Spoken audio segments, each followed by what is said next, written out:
സാക്ഷാൽ ദൈവമായിരുന്ന കർത്താവ് മനുഷ്യത്വം എടുത്ത് നമ്മുടെ പാപങ്ങൾക്ക് വേണ്ടി കാലിൽ ക്രൂശിൽ മരിച്ചടക്കം. നാം അത് വിശ്വസിച്ച് അവനെ രക്ഷിതാവായി സ്വീകരിച്ചാൽ നമുക്ക് രക്ഷ കിട്ടും. രക്ഷ വിശ്വാസത്താലാണ്. വിശ്വാസത്താൽ നാം അംഗീകരിക്കുന്ന രക്ഷ നിത്യജീവനാണ്. ഒരിക്കലും നമുക്ക് നഷ്ടമാകുന്നില്ല. ഇത്രയൊക്കെ പറഞ്ഞാൽ രക്ഷാവിജ്ഞാനമായി. വാസ്തവത്തിൽ അത്രയൊക്കെ അറിഞ്ഞാൽ മതി, പോരെ? അത്രയൊക്കെ അറിഞ്ഞാൽ മതി. അത് ഈ ഇലക്ട്രിസിറ്റി പോലെയാണ്. മൂലമറ്റത്തുനിന്ന് വെള്ളച്ചാട്ടത്തിൽ നിന്ന് കറണ്ട് എടുത്ത് ആ കറണ്ട് ലൈൻ വഴി ഇവിടെ കൊണ്ടുവന്ന് ട്രാൻസ്ഫോർമറിൽ നിന്ന്, അല്ലെ പവർ സ്റ്റേഷനിൽ നിന്ന് ട്രാൻസ്ഫോർമറിൽ നിന്ന് നമ്മുടെ വീട്ടിലേക്ക് കൊണ്ടുവരുന്നു. നമ്മൾ സ്വിച്ച് അമർത്തിയാൽ നമുക്ക് കറണ്ട് കിട്ടും. ഇലക്ട്രിസിറ്റിയെ മുഴുവൻ പഠിച്ചില്ലേ? പക്ഷേ ഇലക്ട്രിക്കൽ എഞ്ചിനീയറിംഗിൽ ഡിഗ്രി എടുക്കണമെങ്കിൽ 3-4 കൊല്ലം പഠിക്കണം. അവരെന്താ പഠിക്കുന്നത്? ഇതൊക്കെയല്ലേ അവർ പഠിക്കുന്നത്. അപ്പൊ ഞാൻ പറഞ്ഞ അങ്ങനെ 2 വിധത്തിൽ നമുക്ക് പഠിക്കാം. പിന്നെ ഈ രക്ഷാവിജ്ഞാനം ഇത്രയും ഡീറ്റെയിൽ ആയിട്ട് എല്ലാവർക്കും ആവശ്യമാണോ എന്ന് എനിക്ക് തന്നെ അറിയില്ല. അപ്പൊ ഞാനതേക്കുറിച്ച് പറയുന്നത് something for everybody and everything for somebody. രക്ഷയെക്കുറിച്ചുള്ള എല്ലാം ചിലർക്ക്, രക്ഷയെക്കുറിച്ചുള്ള ചിലത് എല്ലാവർക്കും. അപ്പോൾ നിങ്ങൾക്ക് കിട്ടുന്നതായിരിക്കുന്ന ഈ ക്ലാസ് നിങ്ങൾക്ക് ദോഷമൊന്നും ചെയ്യില്ല. നിങ്ങളെ കുറച്ചൊക്കെ പിക്കപ്പ് ചെയ്താൽ അത് അനുഗ്രഹമായിരിക്കും. ഏതായാലും രക്ഷാവിജ്ഞാനം എന്ന് പറയുന്നത് നമ്മളതേ കൊണ്ട് തുടങ്ങിയതേ ഉള്ളൂ. ധൈര്യമൊന്നും ആയിട്ടില്ല. ക്ഷമയോടുകൂടെ കുറച്ചുകൂടെ കേൾക്കുക. ഇനി നമ്മൾ രക്ഷയുടെ ആപ്ലിക്കേഷനെ കുറിച്ചാണ്. പ്രയോഗവൽക്കരണം, രക്ഷയുടെ പ്രയോഗവൽക്കരണം, ആപ്ലിക്കേഷൻ ഓഫ് സാൽവേഷൻ. നമ്മളിതുവരെ പഠിച്ച ഒത്തിരി തിയറി പഠിച്ചു. ഇനി അത് നമ്മുടെ പ്രായോഗിക ജീവിതത്തിലേക്ക് എങ്ങനെയാണ് കൊണ്ടുവരുന്നത്? നാം എങ്ങനെ പ്രായോഗിക ജീവിതത്തിൽ കൊണ്ടുവരുന്നു എന്നുള്ളതല്ല, ദൈവം അതെങ്ങനെയാണ് നമ്മുടെ പ്രായോഗിക ജീവിതത്തിൽ അർത്ഥവത്താക്കുന്നത്. അതിൽ ദൈവത്തിൻ്റെ പങ്കുണ്ട്, മനുഷ്യൻ്റെ പങ്കുണ്ട്. ഒരു വ്യക്തിയുടെ ജീവിതത്തിൽ രക്ഷ യാഥാർത്ഥ്യമായി തീരുന്നതിന് ആവശ്യമായ പ്രവർത്തനത്തെക്കുറിച്ചാണ് നാം ഈ പ്രയോഗവൽക്കരണം എന്ന് പറയുന്നതിൽ കൂടെ നാം പഠിക്കാനായിട്ട് പോകുന്നത്. അതെ, ഈ പഠനത്തെ വേദശാസ്ത്രപരമായ രക്ഷയുടെ വഴി അഥവാ രക്ഷയുടെ ക്രമം, ഓർഡോ സല്യൂട്ടിസ് എന്ന് പറയുന്നു. രക്ഷയുടെ ക്രമം എങ്ങനെയാണ്, രക്ഷയുടെ വഴി എങ്ങനെയാണ്, അതൊക്കെ വേറെ വലിയ വലിയ വേദപണ്ഡിതന്മാരെഴുതി ഇതുവരെയും സെറ്റിൽഡ് ആകാത്തതായിരിക്കുന്ന വിഷയങ്ങളാണ് ഈ ഓർഡോ സല്യൂട്ടിസ് എന്നൊക്കെ പറഞ്ഞ രക്ഷയുടെ ക്രമം എങ്ങനെയാണ്, എന്താണ് ആദ്യം സംഭവിക്കുന്നത്, എന്താണ് രണ്ടാമത് സംഭവിക്കുന്നത്. ഈ പണ്ടര് പറഞ്ഞ പോലെ ചക്കരയും തേങ്ങായും തിന്നണോ, തേങ്ങായും ചക്കരയും തിന്നണോ, ഏതാദ്യം തിന്നണമെന്ന് പറയുന്ന പോലെയാ. ക്രമം അല്പം തെറ്റുകൊണ്ട് കാര്യമൊന്നുമില്ലെന്ന് ഞാൻ പറയുന്നു. നമ്മളെ സംബന്ധിച്ച് ദൈവത്തിൻ്റെ ദൃഷ്ടിയിൽ ഏതായാലും തനിക്കുള്ള ക്രമങ്ങളുണ്ട്. അത് ആർക്കും തെറ്റിക്കാനൊക്കുകയില്ല. അത് ദൈവത്തിന് നിശ്ചയപ്രകാരമുള്ളതാണ്. അത് പിന്നെ നാം മനസ്സിലാക്കുന്നത് നമുക്ക് രക്ഷ കൂടുതൽ അപ്രീഷിയേറ്റ് ചെയ്യുവാൻ, ആസ്വദിക്കുവാനായിട്ട് നമുക്ക് കഴിയും. രക്ഷ വ്യക്തിജീവിതത്തിൽ യാഥാർത്ഥ്യമായി തീരുന്നതിൽ അടങ്ങിയിരിക്കുന്ന പ്രവർത്തനങ്ങളെ യുക്തിപരമായ ഒരു ക്രമത്തിൽ മനസ്സിലാക്കുവാനുള്ള ശ്രമമാണ്. യുക്തിപരമായ ശ്രമം എന്ന് പറഞ്ഞാൽ അടിവരയിടണം. കാലക്കണക്കനുസരിച്ചാൽ ക്രൊണോളജിക്കൽ അല്ല, ലോജിക്കലാണ്. കാരണം ദൈവം നിത്യനായതുകൊണ്ട് താൻ ചെയ്യുന്ന എല്ലാ കാര്യങ്ങളും നിത്യമാണ്. അതുകൊണ്ട് നിത്യനായ ദൈവത്തിൽ ഏതാദ്യം, ഏതാ രണ്ടാമത്, ഏതാ മൂന്നാമത് ചോദിക്കുന്നത് തന്നെ അപ്രസക്തമാണ്. കാരണം കാലത്തിന് അതീതനായവൻ എല്ലാം തന്നെ നിത്യവർത്തമാന കാലത്തിലാണ് നിശ്ചയിച്ചത്. അതുകൊണ്ട് ദൈവം അങ്ങനെ കാലങ്ങൾക്ക് വിധേയനല്ല. അതുകൊണ്ടൊരു ക്രൊണോളജിക്കൽ സീക്വൻസ് ഇതൊന്നും ആരും കൽപ്പിക്കുകയില്ല. ഒരു വേദശാസ്ത്രി അതേക്കുറിച്ച്. പക്ഷേ ലോജിക്കൽ സീക്വൻസ് ഉണ്ട്. അതെന്താന്ന് ചോദിച്ചാൽ ദൈവത്തിൻ്റെ ചിന്തയിൽ താത്വികമായി എന്താണ് ആദ്യം, എന്താണ് രണ്ടാമത്, എന്താണ് മൂന്നാമത് എന്നുള്ളത്. ഇപ്പോൾ നമ്മൾ ചില കാര്യങ്ങൾ ചെയ്യുന്നതിൽ അങ്ങനെയാണ്. ഒരു വീട് പണിയുകയാണെന്ന് വിചാരിച്ചാലേ അതിനൊരു ലോജിക്കൽ സീക്വൻസും ഉണ്ട്, ഒരു ക്രൊണോളജിക്കൽ സീക്വൻസും ഉണ്ട്. ലോജിക്കൽ സീക്വൻസ് എന്ന് പറയുമ്പോൾ നമ്മളിങ്ങനെ രാത്രി ഉറങ്ങാൻ കിടക്കുന്ന സമയത്ത് നമ്മുടെ മനസ്സിൽ കൂടി ഇങ്ങനെ ഒരുപാട് ചിന്തകൾ പോകില്ലേ. ഒരു വീട് വേണമല്ലോ, വീടില്ലല്ലോ, ഒരു വീടില്ലാതെ എങ്ങനെയാണ്, പ്രായമൊക്കെ ഇത്രയായി, പിള്ളേരുടെ കല്യാണമൊക്കെ അടുത്തു, ഒരു സ്വന്തം കെട്ടിടമുള്ളത് നല്ലതല്ലേ. അപ്പോൾ അതിന് എത്ര പണം വേണ്ടി, എത്ര മുറിയുള്ള കെട്ടിടമോ നമുക്ക് വേണ്ടത്, നമുക്ക് ഇത്ര പിള്ളേരുണ്ട്, അവർ കല്യാണം കഴിച്ച് വരുമ്പോൾ മരുമക്കളായി, പിന്നെ കൊച്ചുമക്കളായി, എല്ലാവരും കൂടെ വീട്ടിൽ വരുമ്പോൾ കിടക്കാനൊക്കെ സ്ഥലം വേണ്ടേ. അപ്പോൾ എത്ര മുറിയുള്ള വീടാണ് പണിയേണ്ടത്? അപ്പോൾ ഇപ്പം എന്തുമാത്രം കാശ് വേണം? കാശ് എവിടെയാണ് ഉള്ളത്? കാശ് കുറയ്ക്കാൻ എന്താ പരിപാടി? സിമെൻറ്റ് കെട്ട് കൊണ്ട് പണിയണോ? അതോ ചുടുകെട്ട് കൊണ്ട് പണിയണോ? അതോ ഇനി മുഴുവൻ വീടും സ്റ്റീൽ സ്ട്രക്ചർ ഉണ്ടാക്കിയിട്ട് അതിൻ്റെ അകത്ത് ഇടയ്ക്ക് ഫില്ല് ചെയ്താൽ മതിയോ? എന്താ ചെയ്യേണ്ടത്? ഫ്ലോർ എന്താ വേണ്ടത്? ഇങ്ങനെ ഓരോ കാര്യങ്ങൾ നമുക്ക് ഇങ്ങനെ ചിന്തിക്കാം. അപ്പോൾ അതിനൊരു ലോജിക്കൽ സീക്വൻസ് ഉണ്ടെന്ന് പറഞ്ഞാൽ വീട് വേണമെന്നുള്ള ബോധ്യതയല്ലേ ആദ്യം ഉണ്ടാകേണ്ടത്, ലോജിക്കലി. പിന്നെ വീട് വേണമെന്നല്ലോ ലോജിക്കലി ബോധ്യം ഉണ്ടായാൽ എത്ര വലിയ വീടാണ് പണിയേണ്ടത്? എത്ര രൂപ മുടക്കാനുണ്ട്? എത്ര മുറികളാണ്? ഇങ്ങനെ ഒരുപാട് കാര്യങ്ങളുണ്ട്. പക്ഷേ ക്രൊണോളജിക്കൽ സീക്വൻസ് എന്ന് പറയുമ്പോൾ നമുക്ക് അങ്ങനെയല്ലല്ലോ. എൻ്റെ വീട് പണിക്ക് വേണ്ടി ഞാൻ ആദ്യം ചെയ്തത് എന്താണ്? ഞാനും ഭാര്യയും മക്കളും കൊണ്ടിരുന്ന അതേക്കുറിച്ച് ഒരു തീരുമാനമെടുത്തു. പിന്നെ ഞാൻ പോയി ഒരു ആർക്കിടെക്റ്റിനെ കണ്ടു. എൻ്റെ ആവശ്യം എന്താണെന്ന് അദ്ദേഹത്തോട് പറഞ്ഞു. അദ്ദേഹം 2 ആഴ്ച കഴിഞ്ഞ് വരാൻ പറഞ്ഞു, പ്ലാൻ വരച്ച് തരാമെന്ന് പറഞ്ഞു. 2 ആഴ്ച കഴിഞ്ഞ് എന്ന് പ്ലാൻ വരച്ചു. അപ്പോൾ പ്ലാൻ കൊണ്ടുവന്ന് ഡിസ്കസ് ചെയ്തപ്പോൾ അതിൽ ചില അപാകതകൾ കണ്ടു. വീട്ടുകാർ വീണ്ടും അദ്ദേഹത്തിനൊക്കെ പോയി ഇതത് ചെയ്യണം. ഇങ്ങനെ ഓരോ കാര്യങ്ങളാണ് അതിൻ്റെ ക്രോണോളജി. 1, 2, 3 എന്നൊക്കെ വിട്ടാൽ. പക്ഷെ തിങ്ക് ചെയ്യുമ്പോൾ, വീടിനെ കുറിച്ച് തിങ്ക് ചെയ്യുമ്പോൾ ഈ സീക്വൻസിലൊന്നുമല്ല നമ്മൾ ചെയ്യുന്നത്. നമ്മുടെ മനസ്സിൽ കൂടെ ഒരുപാട് കാര്യങ്ങൾ. അതായത് ഈ ലോജിക്കൽ തിങ്കിങ് എന്നും ക്രൊണോളജിക്കൽ തിങ്കിങ് എന്നും പറയുന്നത് ഇത് രണ്ടാണ്. അപ്പോൾ എന്ന് പറഞ്ഞ പോലെ ദൈവത്തിൻ്റെ രക്ഷയെ പറ്റി പറയുമ്പോഴും അതിന് ദൈവം ക്രൊണോളജിക്ക് അതീതനായതുകൊണ്ട് അങ്ങനെ ഒരു ക്രൊണോളജിക്കൽ തിങ്കിങ് എന്ന് പറയുന്ന ദൈവത്തെക്കുറിച്ച് അപ്രസക്തമാണ്. പക്ഷേ ദൈവം എല്ലാം ലോജിക്കലായിട്ടാണ് ചെയ്യുന്നത്. ലോജിക്കലല്ലാതെ ഒരു കാര്യം ചെയ്യില്ല, യുക്തിപരമല്ലാതെ ഒന്നും ചെയ്യില്ല. കാര്യകാരണ സഹിതം ഒക്കെ കാര്യങ്ങളൊക്കെ ചെയ്യുന്നത്. അപ്പോൾ വേദപുസ്തകത്തിലും അതുകൊണ്ടാണ് മുന്നറിഞ്ഞവരെ വിളിച്ചു. അപ്പോൾ ഏതാണ് ലോജിക്കലി? മുന്നറിവാണോ വിളിയാണോ ആദ്യം? നമുക്കറിയാം, വിളിക്കണമെങ്കിൽ ആരെയാണ് വിളിക്കേണ്ടതെന്നുള്ള ആദ്യം തീരുമാനിക്കണ്ടേ? കല്യാണത്തിന് ക്ഷണം ആരംഭിക്കുന്നു. കഴിഞ്ഞ ദിവസം ഞാനവിടെ ചെന്നപ്പോൾ അവരെ സഭയിലെ കുറി കൊണ്ടെന്ന് വായിച്ചിട്ട് പറഞ്ഞു, ഞങ്ങളുടെ മകളുടെ കല്യാണത്തിൻ്റെ ക്ഷണം ഇന്നിവിടെ ആരംഭിക്കുകയാണെന്ന് പറഞ്ഞു. അപ്പോൾ അവരെന്ത് ചെയ്തു? ആരെയാ വിളിക്കേണ്ടെന്നുള്ളൊരു ലിസ്റ്റ് ഉണ്ടാക്കി ആ ലിസ്റ്റിൽ ആദ്യം വന്നത് സഭയാണ്. പിന്നെ അവർ ലിസ്റ്റ് ഉണ്ടാക്കി ആരെയാ? സഭയിലുള്ളവരെയാണോ, വീട്ടിലുള്ളവരെയാണോ, കാരണവന്മാരെയാണോ, അയൽക്കാരെയാണോ, എങ്ങനെയൊക്കെ ഉള്ളതുണ്ട്. ചിലരോട് രണ്ടാമത് പറഞ്ഞാൽ അവർ സമ്മതിക്കില്ല. ആദ്യം ആലോചിക്കേണ്ടവരോട് ആദ്യം ആലോചിക്കണം. ഒടിവിച്ച് ആലോചിച്ചൊന്നും കല്യാണത്തിന് വരില്ല. നീ എല്ലാവരെയും വിളിച്ചിട്ട് അവസാനം ആൾ തികയാച്ചിട്ട് എൻ്റെ വന്നിരിക്കുകയല്ലേ എന്ന് ചോദിക്കും. എടാ, നീ ആദ്യം വിളിക്കേണ്ടതിൻ്റെ അപ്പനെയല്ലേ, നിന്റെ വല്യപ്പനെയല്ലേ, നിന്റെ കാരണവരെയല്ലേ നീ ചോദിക്കും. നിന്റെ കൂട്ടുകാരെയല്ലേ വിളിച്ചിട്ടാന്ന് ഇവിടെ ഒന്ന് ചോദിക്കും എന്നൊക്കെ ചോദിക്കും. അപ്പോൾ അത് അവരെ സംബന്ധിച്ച് അവരൊരു ലോജിക്കൽ പ്രാധാന്യം കൊടുക്കുന്നു. എന്ന് പറഞ്ഞ പോലെ രക്ഷയെക്കുറിച്ചുള്ള ഉപദേശത്തിലും ഈ ലോജിക്കൽ സീക്വൻസ് വളരെ പ്രധാനപ്പെട്ടതാണ്. ഒരു ക്രൊണോളജിക്കൽ ഓർഡർ അതിലില്ലെന്ന് ഞാൻ പറയില്ല. പക്ഷേ ദൈവം ആ ക്രൊണോളജിക്ക് അതീതനായതുകൊണ്ട് ദൈവത്തിൻ്റെ ക്രൊണോളജിക്കൽ തിങ്കിങ്ങിനെ കുറിച്ച് ചിന്തയെക്കുറിച്ച് ചിന്തിക്കുന്നതിനേക്കാൾ അതിൻ്റെ യുക്തിപരമായ ക്രമം കണ്ടെത്തുന്നതിനാണ് പ്രാധാന്യം. വേദശാസ്ത്രികളെല്ലാം അതിലേക്കാണ് പോയത്. അപ്പോൾ നമുക്കറിയാം, രക്ഷയെന്ന് പറയുമ്പോൾ അതിൽ വിളിയുണ്ട്, അതിൽ റീജനറേഷൻ, പുനർജനനമുണ്ട്, ക്രിസ്തുവിനോടുള്ള ഏകീകരണമുണ്ട്, മാനസാന്തരമുണ്ട്, വിശ്വാസമുണ്ട്. ഇതെല്ലാം അതിൽ അതിപ്രധാന കാര്യങ്ങളായിട്ട് ഉൾപ്പെടുന്നു. ഇതിൽ ഏതാണ് ആദ്യം വരേണ്ടത്? ഇതാണ് നമ്മൾ ഈ പറയുന്നതായിരിക്കുന്ന കാര്യങ്ങൾ. അപ്പോൾ റിഫോംഡ് വേദശാസ്ത്രികൾ എന്ന് പറഞ്ഞാൽ നവീകരണ വേദശാസ്ത്രികൾ, നമ്മൾ ഏതാണ്ട് നവീകരണ വേദശാസ്ത്രമാണ് ഫോളോ ചെയ്യുന്നത് എന്ന് പറഞ്ഞുകൊണ്ട് നവീകരണ വേദശാസ്ത്രികൾ പറയുന്നതെല്ലാം നമ്മൾ കണ്ണുപടുത്തെങ്കിൽ വിഴുങ്ങിയില്ല. വേദശാസ്ത്ര പ്രകാരം നമ്മളൊക്കെ ഈ റിഫോംഡ് എന്ന് പറയുന്നതായിരിക്കും, അല്ലെങ്കിൽ കവനൻ തിയോളജി അല്ല. റിഫോംഡുകാരുടെ കവനൻ തിയോളജി അടിസ്ഥാനപരമായിട്ടെങ്കിൽ നമ്മളൊക്കെ ഡിസ്പെൻസേഷൻ തിയോളജിയാണ്.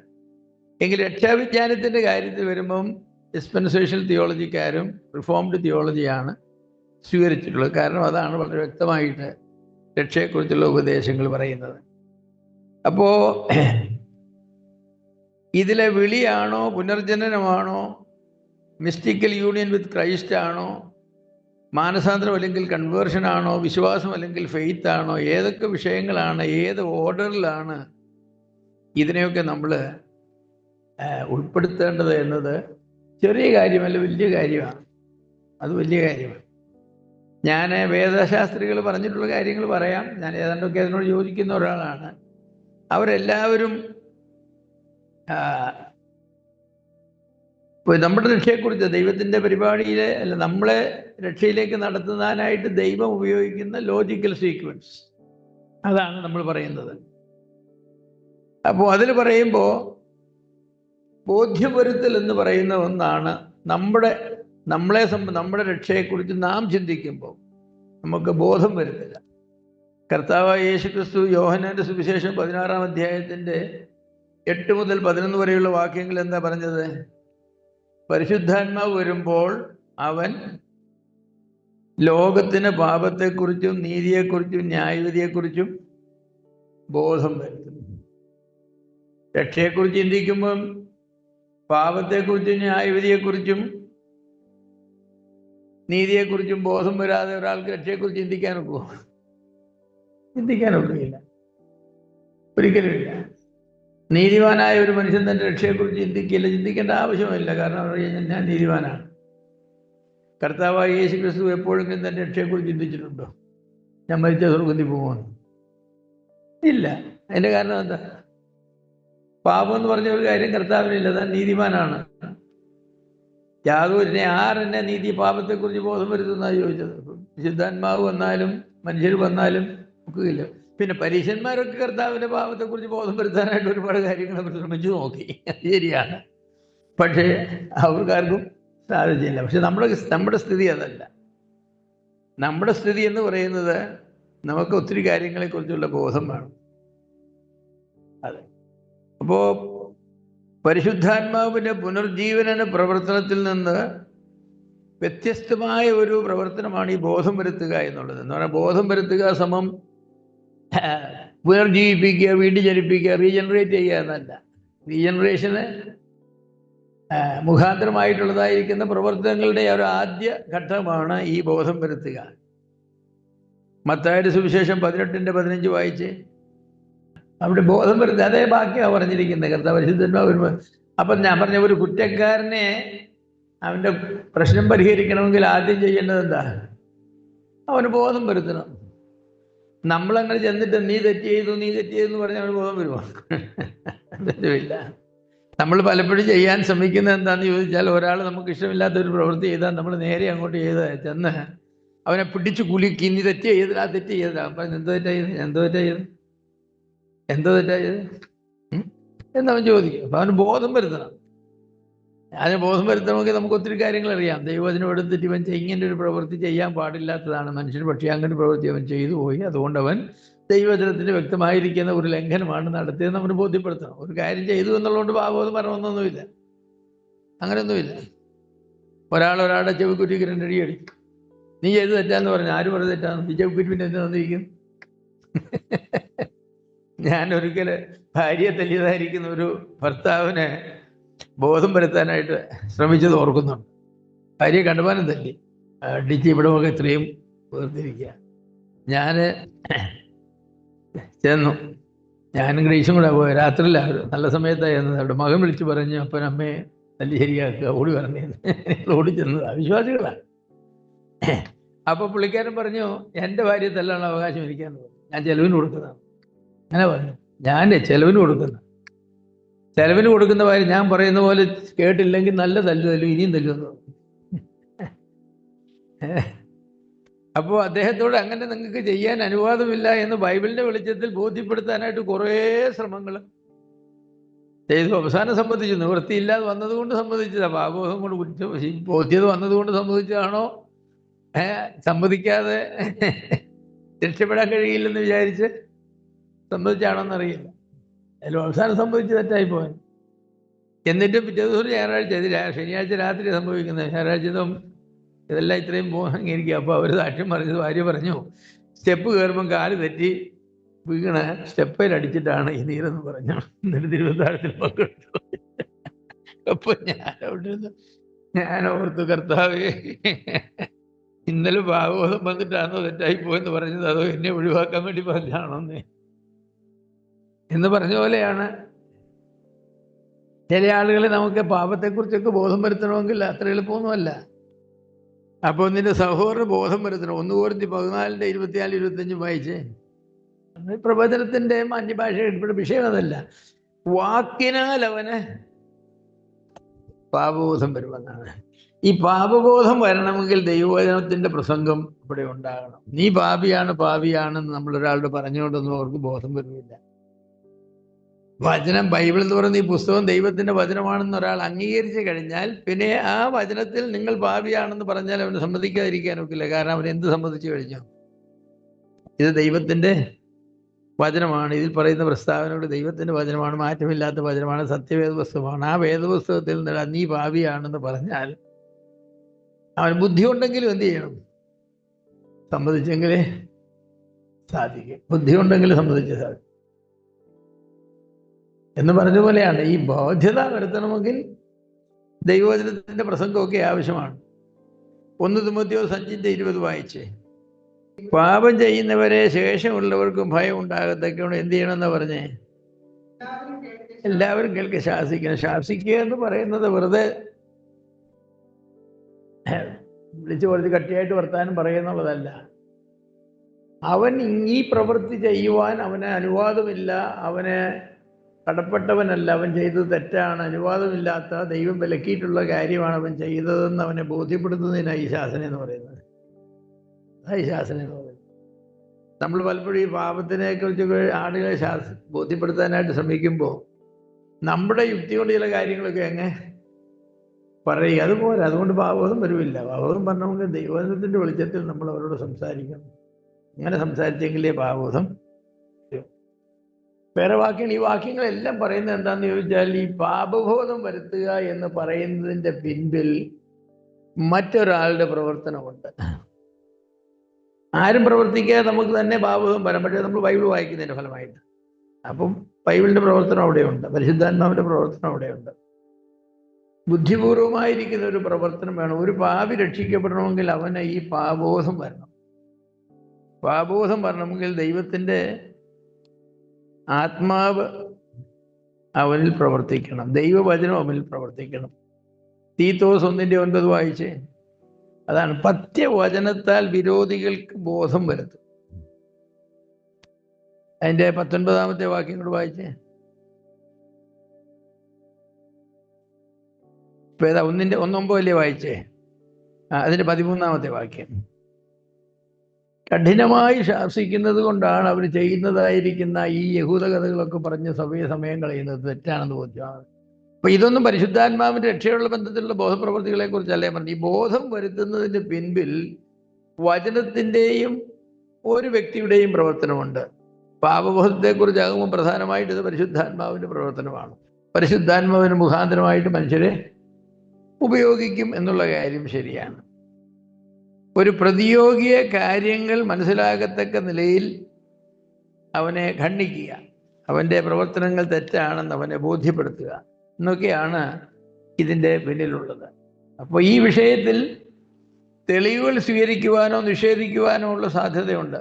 നമ്മളൊരാളെ ബോധ്യപ്പെടുത്താൻ പരിശുദ്ധാത്മാവാണ് ബോധ്യപ്പെടുത്താൻ വരുന്നതെങ്കിലും പരിശുദ്ധാത്മാവ് പറയുന്നത്, പരിശുദ്ധാത്മാവ് മനസാക്ഷിയിലാണല്ലോ പറയുന്നത്, അല്ലേ ദൈവവചനത്തിലൂടെയാണ് പറയുന്നത്. അത് ഈ പാപിയായ മനുഷ്യൻ സ്വീകരിക്കണമെന്നൊന്നുമില്ല, അങ്ങനെയൊന്നുമില്ല.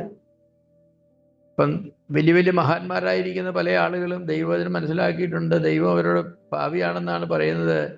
അങ്ങനെ തന്നെ പറഞ്ഞു, ഞാൻ പാപിയാണെന്നാണ് ബൈബിൾ പറയുന്നത്, പക്ഷേ ഞാൻ സ്വീകരിക്കുന്നില്ല. പ്രഗത്ഭനായ ഒരു മനുഷ്യൻ,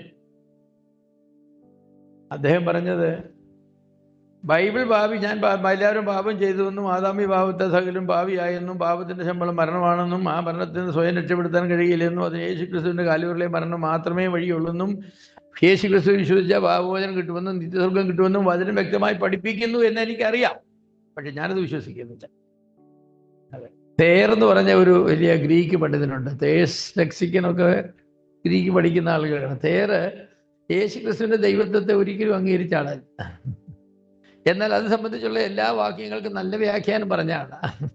അപ്പൊ തേർ പറഞ്ഞതാണ്, ബൈബിൾ ടീച്ചേഴ്സ് യേശു ക്രിസ്തു സാക്ഷാൽ ദൈവത്തിന്റെ പുത്രനാണ്, തത്വത്തിന് ഉണ്ടാവനാണെന്ന് ബൈബിൾ പഠിപ്പിക്കുന്നു എന്നൊക്കെ. പക്ഷെ ഐ ഡോണ്ട് ബിലീവ്.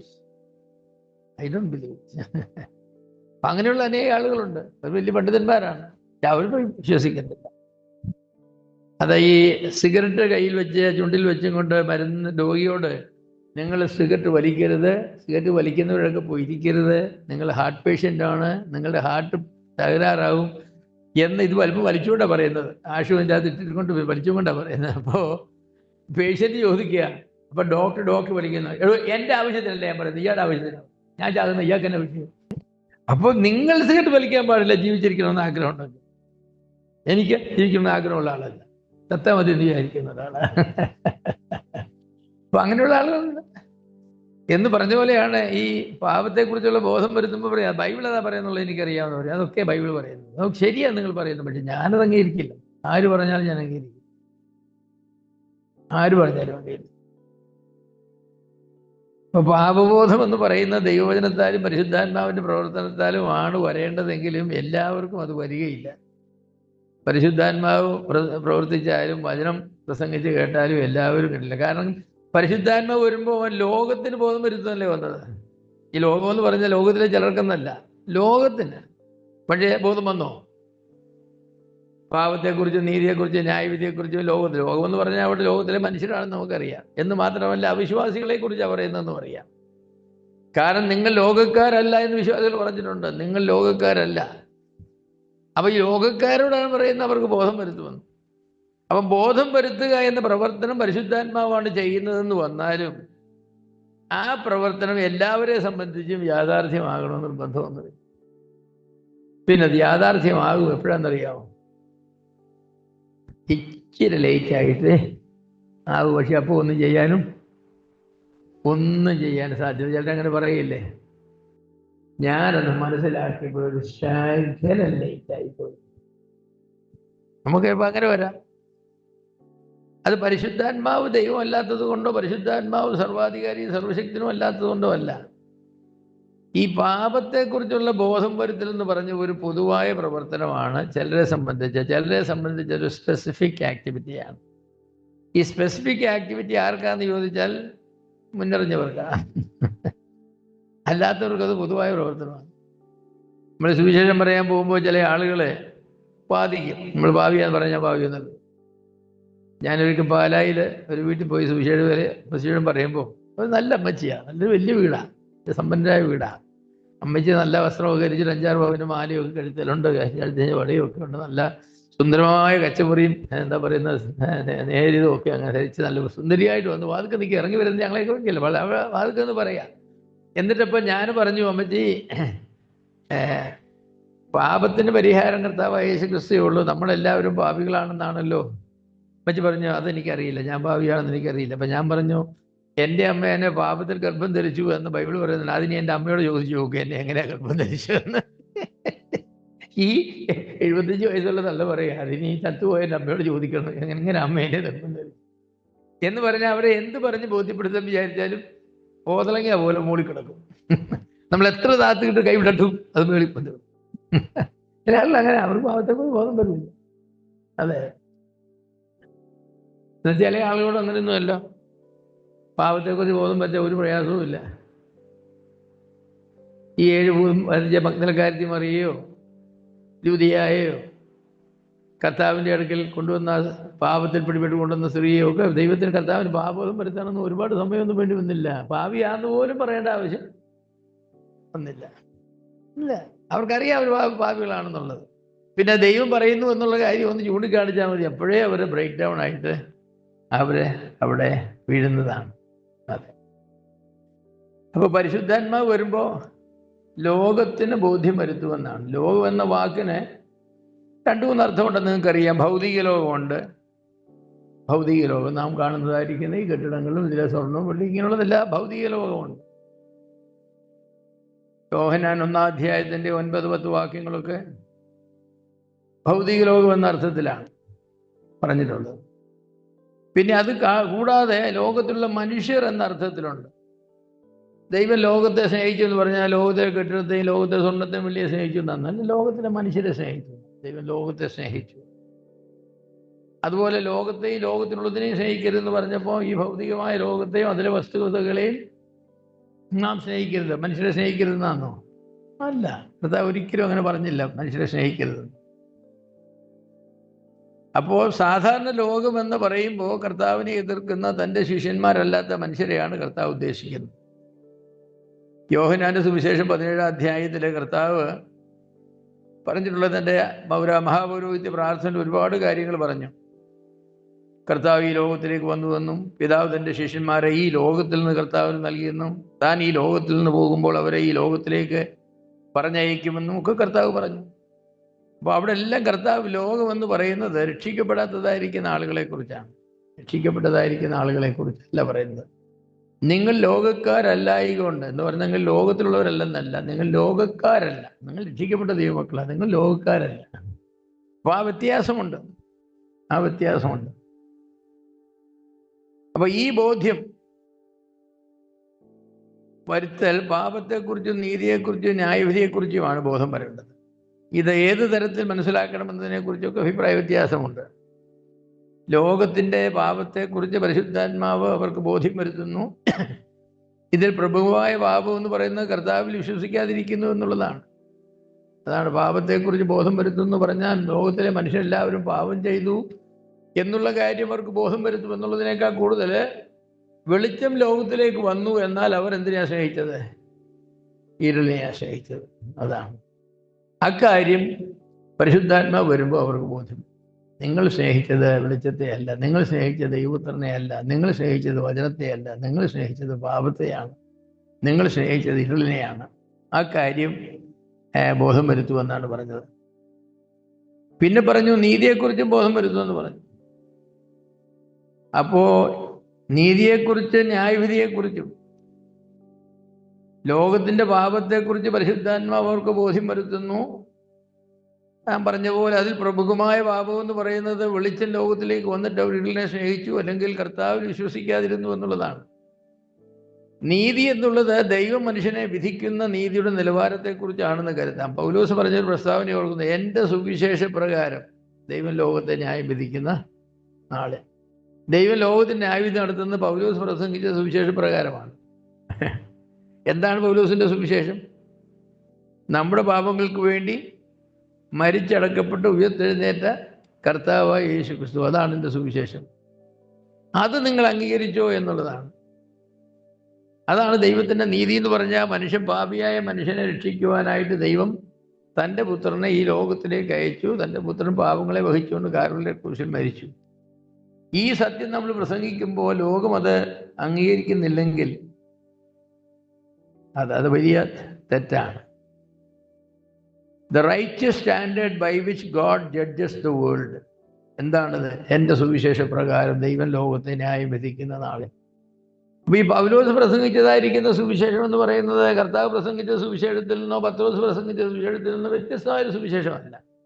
സുവിശേഷ പ്രകാരം എന്ന് പറഞ്ഞാൽ മതി. പക്ഷേ അന്നത്തെ കാലത്ത് വ്യാജ സുവിശേഷങ്ങൾ ഉണ്ടായിരുന്നത് കൊണ്ടാണ് പൗലോസ് എടുത്തു പറഞ്ഞത്, ഞാൻ പ്രസംഗിക്കുന്ന സുവിശേഷം എൻ്റെ സുവിശേഷ പ്രകാരം.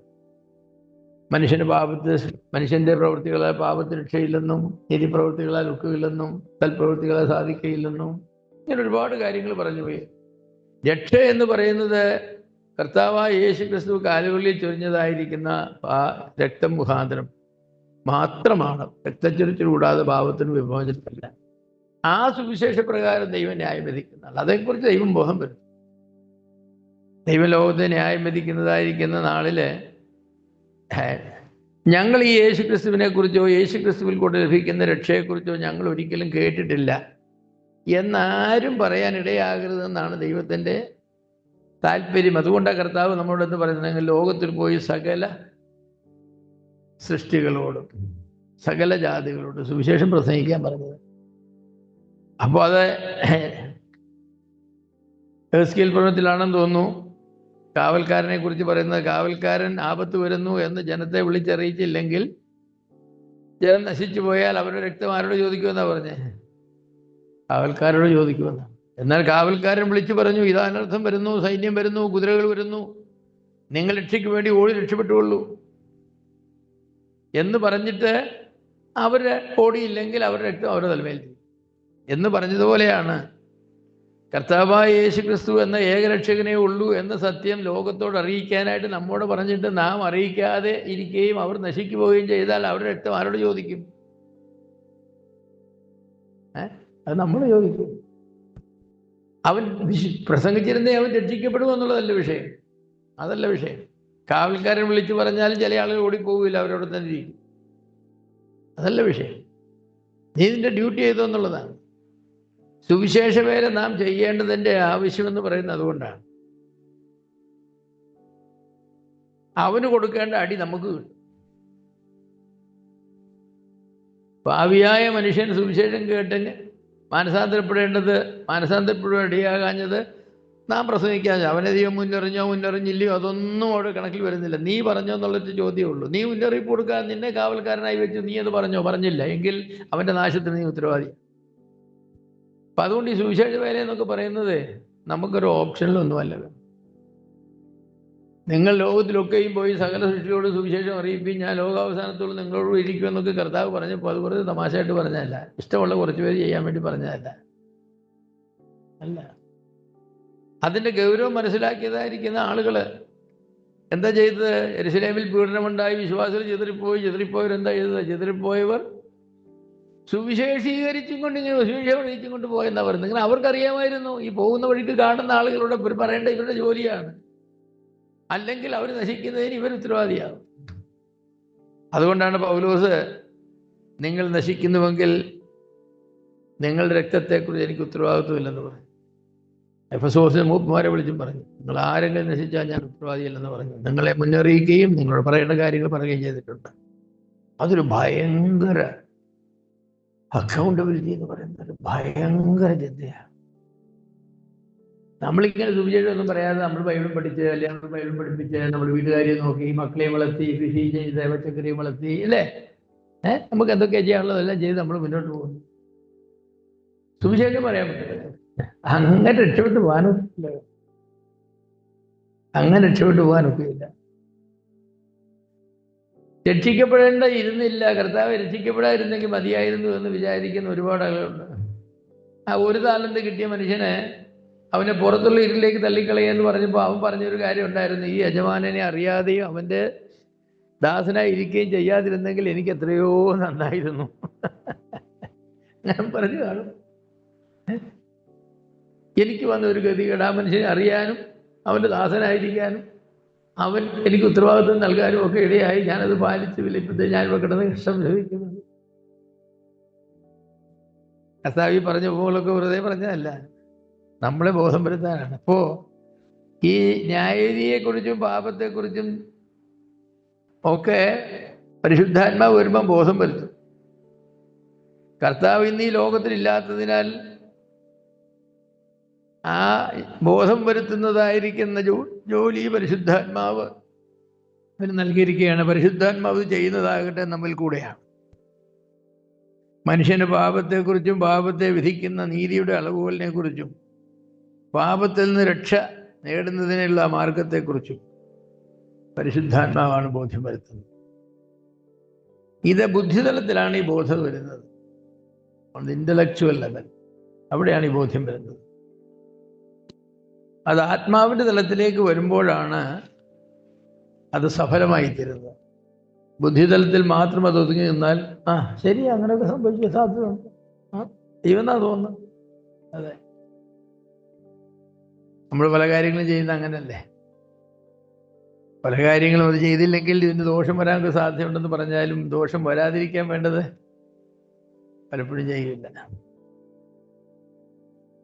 അപ്പോൾ ഈ ബോധ്യം വരുത്തലിനായി പരിശുദ്ധാത്മാവ് ഏതൊക്കെ മാർഗങ്ങളാണ് ഉപയോഗിക്കുന്നതെന്ന് ഈ ഭാഗത്ത് കർത്താവ് വ്യക്തമാക്കി നന്നായിരുന്നു. എന്നാൽ മനുഷ്യ മനസാക്ഷിയിലുള്ള പരിശുദ്ധാത്മാവിൻ്റെ പ്രവർത്തനവും ദൈവവചനത്തിലൂടെയുള്ള പ്രവർത്തനവും വചനഘോഷണത്തിലൂടെയുള്ള പ്രവർത്തനങ്ങളും ഈ ബോധ്യം വരുത്തലുള്ള മാർഗങ്ങളാണ്.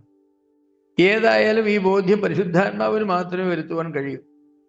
ചില അവസരങ്ങളിൽ നമുക്കത് സാധിക്കുമെന്ന് തോന്നിയാലും പരിശുദ്ധാത്മാവിന് മാത്രമേ ആ പ്രവർത്തനം ചെയ്യുവാൻ കഴിയുള്ളൂ. ചിലപ്പോൾ സുവിശേഷ വേലയ്ക്കൊക്കെ പോയി ആളുകളോട് ഈ പാപത്തെക്കുറിച്ച് ഇതൊക്കെ പറയുമ്പോൾ അവരിന്ന് കേൾക്കുക, അവരിങ്ങനെ തലകുലിക്കുകയൊക്കെ ചെയ്യുമ്പോൾ നമ്മളെന്ന് വിചാരിക്കും, ഇന്ന് ഇവൻ രക്ഷിക്കപ്പെട്ടത് തന്നെ എന്ന് വിചാരിക്കും.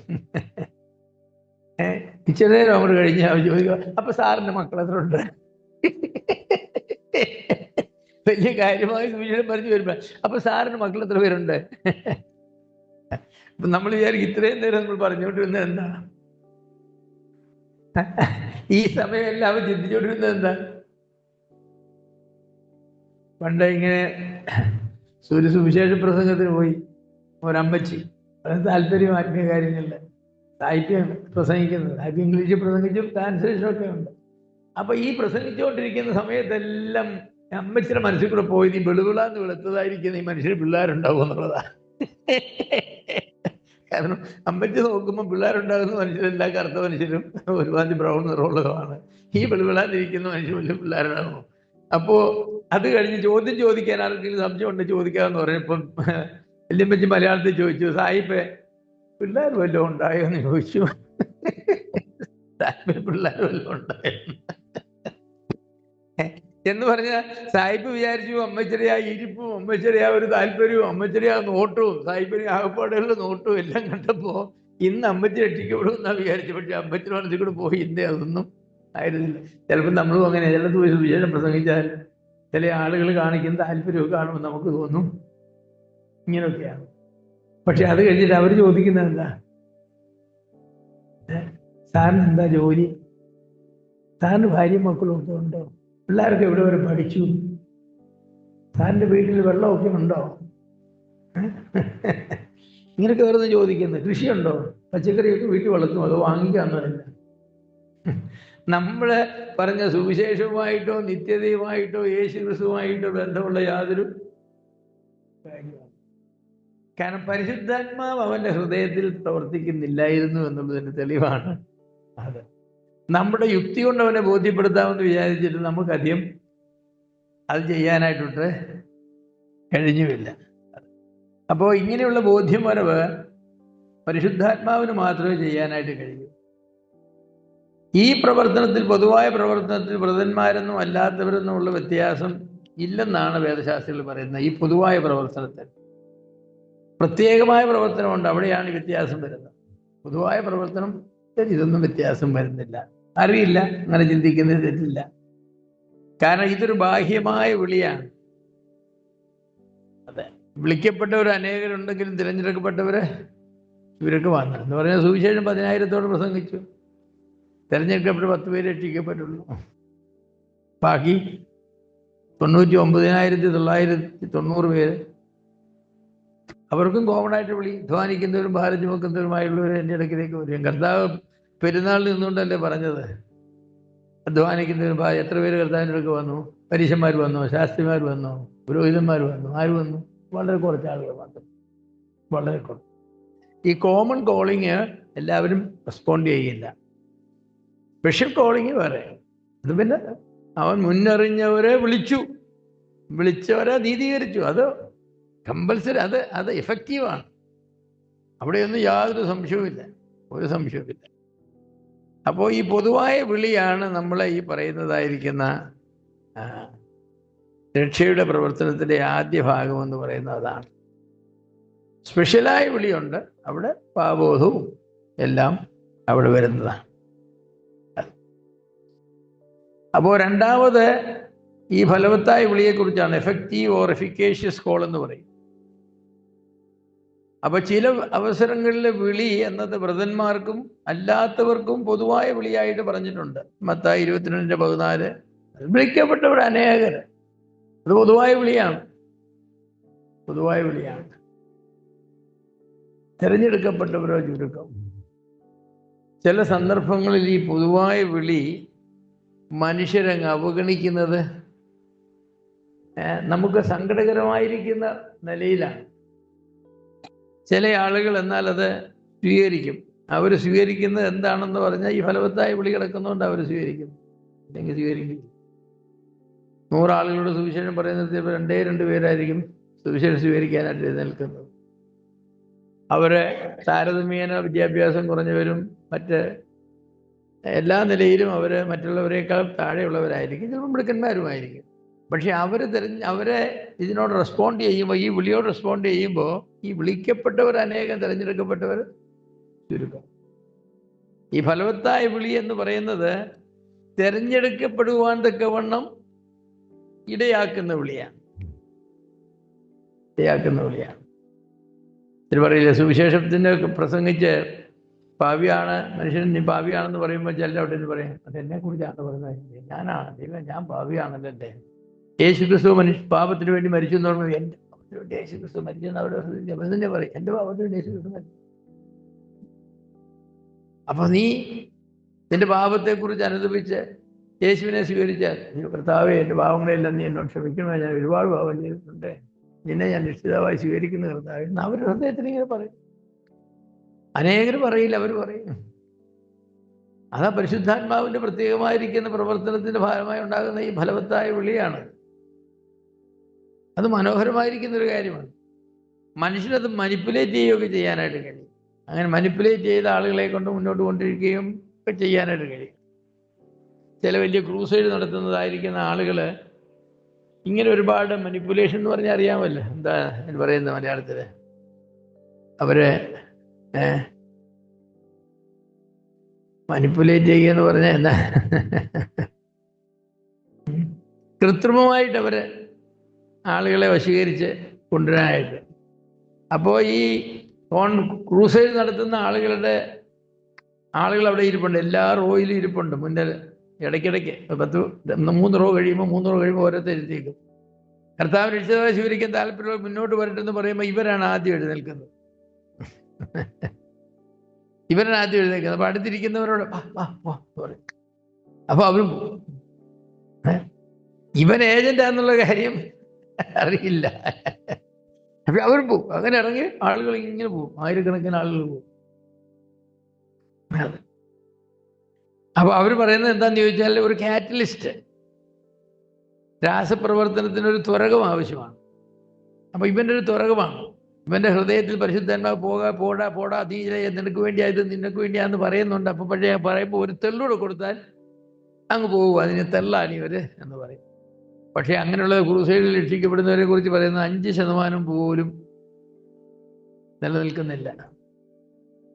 അടുത്ത ആഴ്ച പോലും അവരൊരു പള്ളിയിൽ പോകില്ല. അവരുടെ ജീവിതത്തിൽ അന്ന് ആ ക്രൂസൈഡിന് വന്ന് ഏറ്റു പറഞ്ഞതല്ലാതെ പിന്നെ ഒരു പള്ളിയിലും ഒരിടത്ത് അവർ പോകില്ല. അങ്ങനെ ചിലർ പാട്ടുകൾ പാടുമല്ലേ,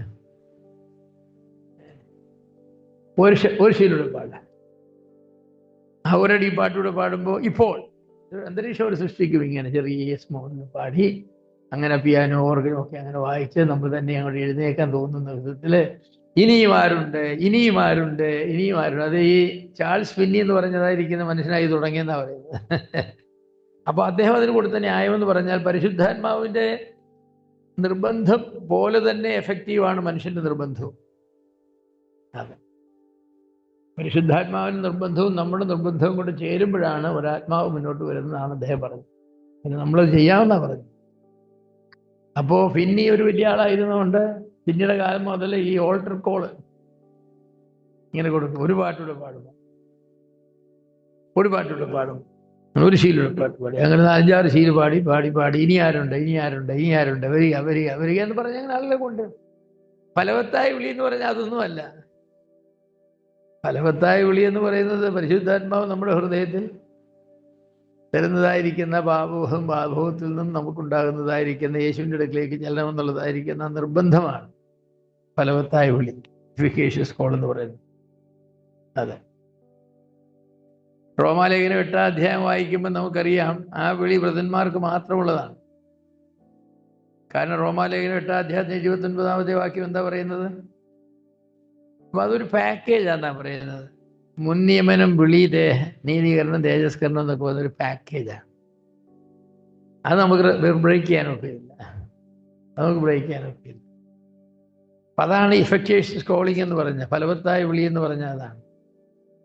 അപ്പൊ ഈ സുവിശേഷ വേല ചെയ്യുമ്പോൾ നമ്മൾ സുവിശേഷ പ്രാർത്ഥനയോടുകൂടി അങ്ങ് പ്രസന്റ് ചെയ്യുക. ഒരാൾ സുവിശേഷം പറയുകയാണെങ്കിൽ അടുത്തിരിക്കുന്ന ആൾ പ്രാർത്ഥിച്ചുകൊണ്ടിരിക്കുക, ദൈവമേ പരിശുദ്ധാത്മാവിന്റെ ഹൃദയത്തിൽ പ്രവർത്തിക്കണമേ. അവൻ മുൻനിയമിച്ചനാണെന്നല്ല നമുക്കറിയില്ല. ആ പുസ്തകം നമ്മുടെ കയ്യിൽ തന്നിട്ടില്ല, ആരൊക്കെയാണ് മുൻനിയമിച്ചതെന്നുള്ളത്, മുന്നറിഞ്ഞ ആരൊക്കെയാണെന്നുള്ളത് പുസ്തകം നമുക്ക് തന്നിട്ടില്ല. നമ്മൾ പറഞ്ഞു പോയി എല്ലാവരോടും പറയാനാ പറയും. അവർ പ്രതികരിക്കുമ്പോഴാണ് നമ്മൾ അറിയുന്നത്, ഇപ്പൊ ഇവനും ഒക്കെ കൂട്ടത്തിൽപ്പെട്ടവനാണ്. നമ്മളങ്ങ് പറഞ്ഞാൽ മതി, പ്രാർത്ഥനയോടുകൂടെ നമ്മൾ പറഞ്ഞാൽ മതി.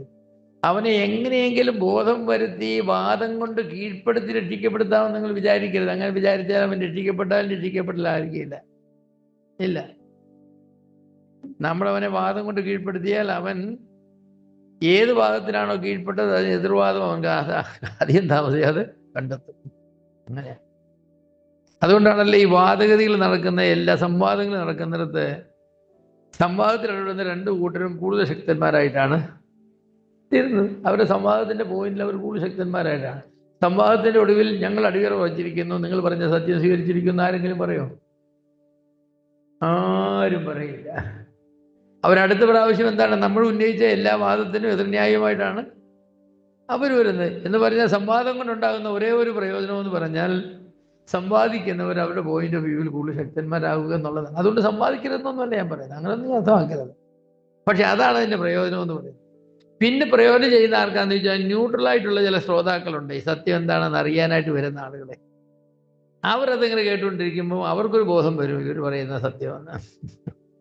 അതതിൻ്റെ പ്രയോജനം. അതുകൊണ്ട് ഈ സംവാദക്കാർ അവരുടെ പക്ഷത്തിൽപ്പെട്ട 50 പേരെയും മറ്റവർ അവരുടെ പക്ഷത്തിൽപ്പെട്ട 50 പേരെയും കൊണ്ടുവന്ന് സമ്പാദിക്കുന്ന നമ്മുടെ സമയം കളയാവുന്നല്ലാതെ ആ 50 പേരും അവരുടെ 50 പേരും മെച്ചമായ പരിണാമവാദികളാകും, നമ്മുടെ 50 പേരും മെച്ചമായ സൃഷ്ടിവാദികളാകും. അല്ലാതെ അവിടെ വേറൊന്നും നടക്കാനായിട്ട് പോകുന്നില്ല. അതെ, സ്നേഹത്തിൻ്റെ സംവാദമാണ് ഏറ്റവും നല്ലത്. എനിക്കുണ്ടായ ഒരു അനുഭവം ഞാൻ എപ്പോഴും ഓർക്കും. ഞാൻ അവിടെ പറഞ്ഞിട്ടുള്ളതാണെന്ന് തോന്നുന്നു. ഞാൻ അമേരിക്കയിലായിരിക്കുമ്പോൾ അവിടെ ബോൾ സ്റ്റേറ്റ് യൂണിവേഴ്സിറ്റി എന്ന് പറഞ്ഞ യൂണിവേഴ്സിറ്റി ഉണ്ട്. 10,000-40,000 പിള്ളേർ താമസിച്ച് പഠിക്കുന്ന വലിയ ക്യാമ്പസാണ്. അപ്പോൾ ക്യാമ്പസിൽ ഞങ്ങൾ എല്ലാ വെള്ളിയാഴ്ചയും സുവിശേഷ വരയ്ക്ക് വേണ്ടി പോകുമായിരുന്നു. ഞാനും എൻ്റെ ഒരു സ്നേഹിതനും ഇവിടെ കൊണ്ടുവന്നു. ഞങ്ങളങ്ങനെ ചെല്ലുമ്പോൾ വലിയ കഫറ്റേറിയ, 5-10 കഫറ്റേറിയ ഉണ്ട് ഇങ്ങനെ. അപ്പോൾ എല്ലാ കഫറ്റേറിയയും 400 പേർക്ക് ഇരുന്ന് കഴിക്കാവുന്നതും കായ കുടിക്കാവുന്നതും കഴിക്കാവുന്നതാണ്. അപ്പോൾ അവിടെ എല്ലാം റൗണ്ട് ടേബിൾ കാണും, 10-15 കസേരയും ചുറ്റും കാണും, അവിടെ എല്ലാം ഇരിക്കും. അപ്പം ഞങ്ങൾ ഏതെങ്കിലും റൗണ്ട് ടേബിളിൽ 2 കസേര കാലിയായിട്ടുണ്ട്, ഞങ്ങൾ അവിടെ അടുത്ത് ചെന്നിട്ട് ഞങ്ങൾ ചോദിക്കും, ഇരുന്നോട്ടെന്ന് ചോദിക്കും, could we sit with you? Oh sure sure. എന്നിട്ട് ഞങ്ങളിങ്ങനെ സുവിശേഷം പറയുന്നവർക്ക് ഇൻട്രൊഡ്യൂസ് ചെയ്യും. എന്നിട്ട് വളരെ വേഗം സുവിശേഷത്തെക്കുറിച്ചുള്ള സംവാദം. ഒരു ദിവസം ഒരു ടേബിളിൽ ചെന്നപ്പോൾ അവിടെ ഫിലോസഫിയുടെ പ്രൊഫസർ, ഹെഡ് ഓഫ് ദ ഡിപ്പാർട്ട്മെൻ്റാണ്. അവരുടെ കുറച്ച് പിള്ളേരുമായിട്ട് ഇരുന്ന് വർത്താനം പറഞ്ഞ് ചായ കുടിച്ചോണ്ടിരിക്കട്ടെ പറഞ്ഞു. അപ്പം അവരെന്ത് ചെയ്യുന്നു ഞങ്ങളോട് ചോദിച്ചു. ഞങ്ങൾ പറഞ്ഞു താമസിയാതെ സുവിശേഷത്തിലേക്ക് കയറി. അപ്പം ഭയങ്കര സംവാദമായി. ഒരു മണിക്കടുത്ത് 1 മണിക്കൂർ കഴിയുമ്പോൾ ക്ലാസ് ഉണ്ട്. 1 മണിക്കൂർ അദ്ദേഹമായിട്ട് സംവാദിച്ചു. ഞാനേ സംസാരിച്ചു, എൻ്റെ കൂടെ വന്ന കൂട്ടുകാരൊന്നും സംസാരിച്ചുകൊണ്ടിരുന്നത് കേട്ടുകൊണ്ടിരുന്നതേ ഉള്ളൂ. ഞാൻ സംസാരിച്ചു. അദ്ദേഹത്തെ എന്നെ തോൽപ്പിക്കാനും കഴിഞ്ഞില്ല, എനിക്ക് അദ്ദേഹത്തെ തോൽപ്പിക്കാനും കഴിഞ്ഞില്ല. എങ്കിലും അല്പമെങ്കിലും അടിച്ചുണ്ടെങ്കിൽ എനിക്കായിരുന്നു മെച്ചമെന്ന് എനിക്ക് തോന്നി. അദ്ദേഹത്തിനും അങ്ങനെ തോന്നിക്കാണാൻ സാധ്യതയുണ്ട്. ഏതായാലും അദ്ദേഹം എഴുന്നേറ്റ് കഴിഞ്ഞ് തീർത്തപ്പം എന്നോട് പറഞ്ഞു, mister Thomas, you did not defeat me, I could not defeat you എന്ന് പറഞ്ഞു. എനിക്ക് നിങ്ങളെ തോൽപ്പിക്കാനും കഴിഞ്ഞില്ല, നിങ്ങൾ എന്നെ തോൽപ്പിച്ചെന്ന് വിചാരിക്കുകയും വേണ്ടെന്ന് പറഞ്ഞു. അടുത്ത ആഴ്ച വരുമ്പോൾ കാണാമെന്ന് പറഞ്ഞത്. അനുവദിച്ചാൽ, ദൈവം അനുവദിച്ചാൽ ഞാൻ പറഞ്ഞ അയാൾ അങ്ങനെ ചിന്തിക്കുകയില്ല. പക്ഷെ പോകുന്നതിന് മുമ്പ് എൻ്റെ കൂടെ ഉണ്ടായിരുന്ന സ്നേഹിതന് അദ്ദേഹത്തോട് പറഞ്ഞു, പ്രൊഫസർ, എനിക്ക് സംവാദിക്കാനൊന്നും അറിയില്ല, I do not know how to argue or anything, but I love you and I have a concern for your soul. നിന്റെ ആത്മാവിനെ കുറിച്ച് എനിക്ക് ഭാരമുണ്ട്, നിങ്ങൾ മരിച്ചാൽ നരകത്തിലേക്ക് പോകുമല്ലോ. ഇത്രയും പറഞ്ഞു. 15 പോയി ഞാൻ ക്ലാസ് ഉണ്ടായിരുന്നു. അടുത്ത ആഴ്ച ചെന്നപ്പോഴും അയാൾ അവിടെ തന്നെ ഉണ്ട്. അയാൾ ഫ്രീ, അത് എല്ലാ വെള്ളിയാഴ്ച അയാൾ ഫ്രീ ആയിട്ടുള്ളവരാണ്. അപ്പോൾ അയാൾ ചെന്ന് എന്നോട് പറഞ്ഞു, മിസ്റ്റർ തോമസ്, നിങ്ങളുടെ വാദമൊന്നും എന്നെ ടച്ച് ചെയ്തില്ലെന്ന് പറഞ്ഞു. പക്ഷെ നിങ്ങളുടെ സ്നേഹിതൻ നിങ്ങളുടെ ആത്മാവിനെ കുറിച്ച് എനിക്ക് കൺസേൺ ഉണ്ട്, ഐ ലവ് യു എന്ന് പറഞ്ഞപ്പോൾ ഞാൻ കഴിഞ്ഞ ആഴ്ച മുഴുവൻ അതേക്കുറിച്ച് ചിന്തിക്കുകയായിരുന്നു. അപ്പം ഞാൻ 1 മണിക്കൂർ അലച്ചിട്ട് വല്ല പ്രയോജനം ഉണ്ടായോ? എൻ്റെ സ്നേഹിതനെ ഒരു വാക്ക് പറഞ്ഞതാണ്. That's true also. ഞാൻ അന്ന് തീരുമാനിച്ചു, ഇനിയിപ്പോൾ സംവാദിക്കണമെന്ന് പറഞ്ഞു വല്ലവരും ഇങ്ങോട്ട് കയറി വന്നാൽ അവരുടെ ചോദ്യത്തിന് ഉത്തരം കൊടുക്കാവുന്നല്ല, സംവാദിച്ചൊരുത്തരെ ബോധ്യപ്പെടുത്താൻ സാധിക്കില്ല, കീഴ്പ്പെടുത്താനും സാധിക്കില്ല. പക്ഷെ സ്നേഹം കൊണ്ടും സ്നേഹത്തിൻ്റെ വാക്കുകൾ കൊണ്ടും കീഴ്പ്പെടുത്താൻ. പ്രൊഫസറെ, നിങ്ങൾക്ക് ആത്മാവില്ലെന്നാണ് നിങ്ങൾ വിശ്വസിക്കുന്നത്, സ്വർഗവും നരകവും ഇല്ലെന്നാണ് വിശ്വസിക്കുന്നത്. എന്നാൽ ഞാൻ ചോദിക്കട്ടെ, സാധ്യത എന്ന് പറഞ്ഞ ഒന്നുണ്ടല്ലോ, അബദ്ധവശാൽ ഒരു സ്വർഗവും നരകവും ഉണ്ടെന്ന് വന്നാൽ താങ്കളുടെ സ്ഥിതി എന്താകും? അതുകൊണ്ട് ഞാൻ ആ സ്വർഗത്തിൽ പോകാനുള്ള വഴിയെക്കുറിച്ച് ഒരു 5 മിനിറ്റ് പറഞ്ഞോട്ടെന്ന് പറഞ്ഞിരുന്നെങ്കിൽ ഒരു പക്ഷേ കൂടുതൽ എഫക്റ്റീവ് ആയേനെ. നരകമുണ്ടെന്നും സ്വർഗം ഉണ്ടെന്നും ദൈവം ഉണ്ടെന്നും ഒക്കെ ഭയങ്കര സംവാദത്തിൽ അങ്ങനെ ഇടപെട്ടൊരു മണിക്കൂർ പിള്ളേരെല്ലാം ചുറ്റും കൂടിയേ. അയാളുടെ ഡിപ്പാർട്ട്മെന്റിലേക്കുള്ള 19 പിള്ളേരും കൂടി, അവരെല്ലാവരും കൂടി അവർക്ക് വലിയ സങ്കടം തോന്നി. കാരണം പ്രൊഫസർ ആയിരുന്നിട്ടും അദ്ദേഹത്തിന് എന്നെ ബോധ്യപ്പെടുത്താൻ കഴിഞ്ഞില്ല, അവരെ ബോധ്യപ്പെടുത്താൻ കഴിഞ്ഞില്ല.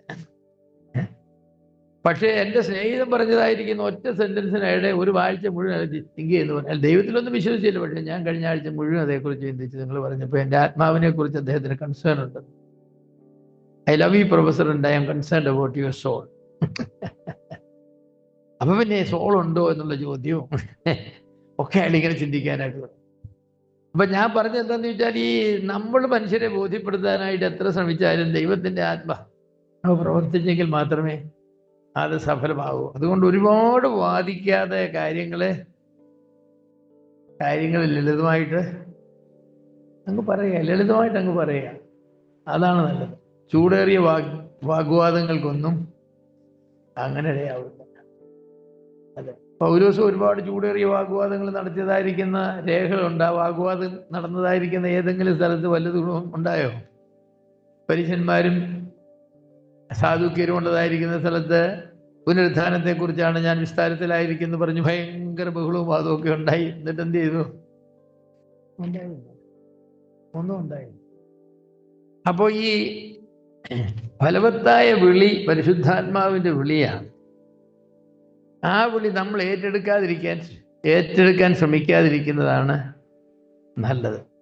കാരണം തൻ്റെ പുത്രന്റെ സ്വരൂപത്തോട് അനുരൂപരാകുവാൻ ദൈവം മുൻനിർണയിച്ചവരെ വിളിക്കുക മാത്രമല്ല, അവരെ നീതീകരിക്കുകയും തേജസ്കരിക്കുകയും എല്ലാം ചെയ്യും. That's all the work of God. അപ്പൊ ദൈവത്തിന്റെ വിളി രക്ഷയുടെ പൂർണ്ണ അവസ്ഥയിലേക്കുള്ളതാണെങ്കിലും റോമാലേഖനം 8-ാം 30-ാമത്തെ വാക്യത്തിൽ ആ വിളിയെ മുൻ നിയമത്തിനും നീതീകരണത്തിലും മധ്യത്തിലാണ് വെച്ചിരിക്കുന്നത്. അങ്ങനെയല്ലേ? അവൻ മുന്നറിഞ്ഞവരെ വിളിച്ചവരെ നീതീകരിച്ചു. അപ്പൊ നീതീകരണത്തിനും മുന്നറിവിനും മധ്യത്തിലാണ് ഈ എഫിക്കേഷ്യസ് കോൾ കൊണ്ടുവച്ചിരിക്കുന്നത്. സാധാരണ മനുഷ്യരെ ജനറൽ കോൾ എന്ന് പറഞ്ഞാൽ അങ്ങനെയല്ല. ജനറൽ കോളിന് മുന്നിലും പിന്നിലും ഒന്നുമില്ല. അത് സുവിശേഷം പറയാന്നുള്ളത്. എഫിക്കേഷ്യസ് കോളിന് മുൻവശത്ത് ദൈവത്തിന്റെ മുന്നറിവും അത് കഴിഞ്ഞിട്ട് ദൈവത്തിന്റെ നീതീകരണവും വെച്ച് രണ്ടിനും മധ്യത്തിലാണ്. അതാണ് വ്യത്യാസം. അപ്പൊ മുന്നറിഞ്ഞ ആളുകളെ, ഈ കോമൺ കോൾ ആണെങ്കിലും മുന്നറിഞ്ഞ ആളുകൾ അത് കേൾക്കുമ്പോൾ പരിശുദ്ധാത്മാവിന്റെ ഹൃദയത്തിൽ പ്രവർത്തിക്കാനായിട്ട് തുടങ്ങും. അതെ, ഈ പഴയ മരുന്ന് കടകളുണ്ടല്ലോ, എന്തുവിനെ പറയുന്ന പഴയ ഡോക്ടർമാരിരിക്കുന്ന സ്ഥലത്തിന് പറയുന്ന പഴയ ഡോക്ടറിന് അപ്പോത്തിക്കീരി എന്നാണ് പറയുന്നത്. അപ്പോത്തിക്കീരി ഫാർമസിസ്റ്റിന്റെ അർത്ഥമുള്ളൂ, എങ്കിലും അപ്പോത്തിക്കീരി. അപ്പോൾ ഡോക്ടർ കണ്ടിട്ട് അപ്പോത്തിക്കീരി എടുക്കുക ചെന്ന് മരുന്ന് വാങ്ങിച്ചോളാൻ പറയും. അപ്പോത്തിക്കീരി എടുക്കുക 2 കുപ്പി ഇരിപ്പുണ്ട്, വെളുത്ത മരുന്നും അല്ലെങ്കിൽ ഒരു മഞ്ഞ മരുന്നും ഒരു ചുവന്ന മരുന്നും. നമ്മളെന്ത് പ്രാർത്ഥിച്ചുകൊണ്ടാണ് പോകുന്നത്? ചുവന്ന മരുന്ന് തരണേ കർത്താവേ എന്നാണ്. നിറമൊക്കെ ഉണ്ടല്ലോ. ചുമന്ന് മരുന്ന് തന്നാലും മഞ്ഞ മരുന്ന് തന്നാലും ഇത് പ്രയോജനമാർക്കേ ചെയ്യത്തുള്ളൂ. രോഗമുള്ളവന് പ്രയോജനം ചെയ്യും. വയറ്റുവേദനയ്ക്കാ ചുമന്ന് മരുന്ന്, ചുമയ്ക്കാ മഞ്ഞ മരുന്ന്. ചുമയില്ലാത്ത മഞ്ഞ മരുന്ന് കുടിച്ചാൽ വല്ലതും അറിയാനുണ്ടോ? ഇല്ല. ചുമയുള്ളവന് മഞ്ഞ മരുന്ന് കുടിച്ചാൽ അവന് ചുമ നിൽക്കും. വയറുവേദനയുള്ളവന് ചുവന്ന മരുന്ന് കുടിച്ചാൽ അവന് വയറുവേദന പോകും എന്ന് പറഞ്ഞ പോലെയാണ്. മുൻനിയമിച്ചവന് വിളി കേട്ടാൽ അവന് ഫലവത്താകും. മുൻനിയമിക്കാത്തവന് വിളി കേട്ടാൽ ഒരു കാര്യവുമില്ല.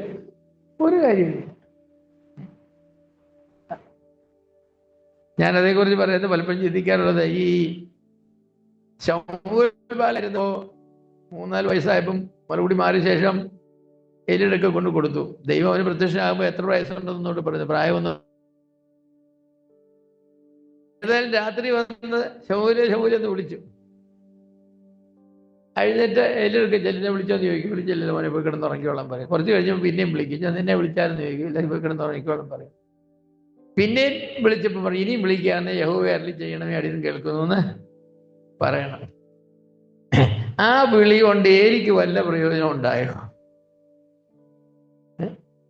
3 പ്രാവശ്യം ദൈവം ശമൂവേലേ എന്ന് വിളിച്ചു എന്ന് ഏലിയോട് വന്ന് പറഞ്ഞത് കൊണ്ട് ഏലിക്ക് വല്ല പ്രയോജനം ഉണ്ടായോ? ഉണ്ടെങ്കിൽ ആ പ്രയോജനം എന്തേ ഉള്ളൂ? ദൈവം കൊടുത്ത ന്യായവിധിയുടെ വചനമേ ഉള്ളൂ. ഏതാ? ഏലിയുടെ മക്കൾ ഒരു ദിവസം കൊല്ലപ്പെടുമെന്നും ഒക്കെ ഉള്ളതായിരിക്കും ന്യായവിധിയുടെ വചനമുള്ളൂ. അപ്പൊ എന്ന് പറഞ്ഞാൽ അങ്ങനെ രണ്ടുപേരും ഒരേ കൂടാരത്തിലാണ് കിടന്ന് ഉറങ്ങുന്നത്. ഏലി ഇവിടെ കിടക്കുന്ന ഒരു കട്ടിലേല്, അദ്ദേഹം അവിടെ പായി വിരിച്ച് കിടക്കുന്നത് ഞാൻ വിചാരിക്കുന്നു. ശമൂവേൽ ബാലൻ കർത്താവ് വിളിച്ചെങ്കിലും ആ വിളി ആരേ കേട്ടുള്ളൂ? ശമൂവേലേ കേട്ടുള്ളൂ. അപ്പോൾ അതെങ്ങനെയാന്ന്? രഹസ്യ വിളിയായിരുന്നു, പരസ്യ വിളിയായിരുന്നു? രഹസ്യ വിളിയായിരുന്നെങ്കിലും പരസ്യ വിളിയായിരുന്നെങ്കിലും that was efficacious call for Samuel. That was a general call for Eli. യഹോവ വിളിച്ചു എന്ന് ഏലിക്ക് മനസ്സിലായി. അപ്പോ യഹോവയെ അരുളി ചെയ്യണമേ, അടിയൻ കേൾക്കുന്നു എന്ന് ഏലി അവിടെ കിടന്ന് ഉറക്കം പറഞ്ഞിരുന്നേ വല്ല പ്രയോജനം ഉണ്ടാവുമോ? ഒരു പ്രയോജനം ഉണ്ടാവില്ല. അതാര് പറഞ്ഞെങ്കിലേ പ്രയോജനമുള്ളൂ? ശമൂവേൽ പറയണം, യഹോവയെ അരുളി ചെയ്യണമേ, അടിയൻ കേൾക്കുന്നു. കാരണം ആ വിളി ആർക്കുള്ളതാ? മുന്നറിഞ്ഞ ഏലിക്കുള്ളതാണ്. മുന്നറിഞ്ഞ ശമൂവേലിനുള്ളതാണ്, മുന്നറിയപ്പെടാത്ത ഏലിക്കുള്ളതാണ്. അപ്പോൾ അതാണ്, ഒരേ വിളിയാണ്, ഒരേ ശബ്ദമാണ്, ഒരേ കൂടാരത്തിലാണ് സംഭവിക്കുന്നതെങ്കിലും ദൈവം മുന്നറിഞ്ഞവർക്ക് മാത്രമേ അതിൻ്റെ പ്രയോജനമുള്ളൂ. തൻ്റെ പുത്രന്റെ സ്വരൂപത്തോട് അനുരൂപമാകാൻ മുൻനിയമിച്ചവരെ വിളിച്ചു. അങ്ങനെയാണ്, തൻ്റെ പുത്രന്റെ സ്വരൂപത്തോട് അനുരൂപമാകുവാൻ മുന്നറിഞ്ഞവരെ വിളിച്ചു. ഈ മുന്നറിവെന്ന് പറയുന്ന ഒരു പർപ്പസ് ഉണ്ട്. ആ ദൈവത്തിൻ്റെ സ്വരൂപത്തോട് അനുരൂപരാകുന്നുള്ളതാണ്. ആ പർപ്പസ് നിവർത്തിക്കുവാനായിട്ട് ചെയ്തത് എന്താണ്? വിളിക്ക് എഫിക്കേഷ്യസ് കോളാണ്. അപ്പൊ ഇവിടെ ഇരിക്കുന്ന നമ്മളെല്ലാവരും ദൈവത്തിൻ്റെ എഫിക്കേഷ്യസ് കോഡ് സ്വീകരിച്ച ആളുകളാണ് എന്ന് ഞാൻ വിശ്വസിക്കുന്നു. അല്ലെങ്കിൽ നിങ്ങൾ ഇവിടെ ഇരുന്നിട്ട് കാര്യമൊന്നുമില്ല. അതുകൊണ്ടാണല്ലോ നിങ്ങൾ സുവിശേഷത്തിന് പ്രതികരിച്ചതും, അല്ലേ? അതെ. അങ്ങനെയാണെങ്കിൽ ദൈവം നിങ്ങളെ മുന്നറിഞ്ഞുവെന്നും തൻ്റെ പുത്രന്റെ സ്വരൂപത്തോടെ അനുരൂപരാകുവാൻ മുന്നേവിച്ചുവെന്നും നിങ്ങളെ വിളിച്ചുവെന്നും നിങ്ങളെ നീതീകരിച്ചുവെന്നും നിങ്ങളെ തേജസ്കരിച്ചുവെന്നും എല്ലാം മനസ്സിലാക്കണം. നിങ്ങളുടെ രക്ഷയെ സംബന്ധിച്ചുള്ളതായിരിക്കുന്ന പ്രവർത്തനത്തിൻ്റെ A-Z നമ്മൾ പറയില്ലേ? ഉപ്പ് തൊട്ട് കർപ്പൂരം വരെ, രക്ഷയെ സംബന്ധിച്ച് ഉപ്പ് തൊട്ട് കർപ്പൂരം വരെയുള്ള എല്ലാ കാര്യങ്ങളും ദൈവം ക്രമീകരിക്കുന്നു. അതിൽ നമ്മുടെ പങ്കൊക്കെ ഉണ്ട് കേട്ടോ.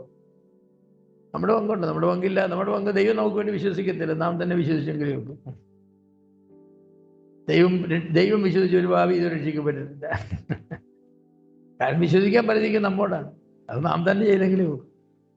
വിശ്വാസം ദാനമായി തരുമോ ദാനമായി തരികയോ അതൊക്കെ നമുക്ക് സമ്പാദിക്കാം, പക്ഷെ വിശ്വസിക്കുന്ന ആരായിരിക്കണം? അതെ.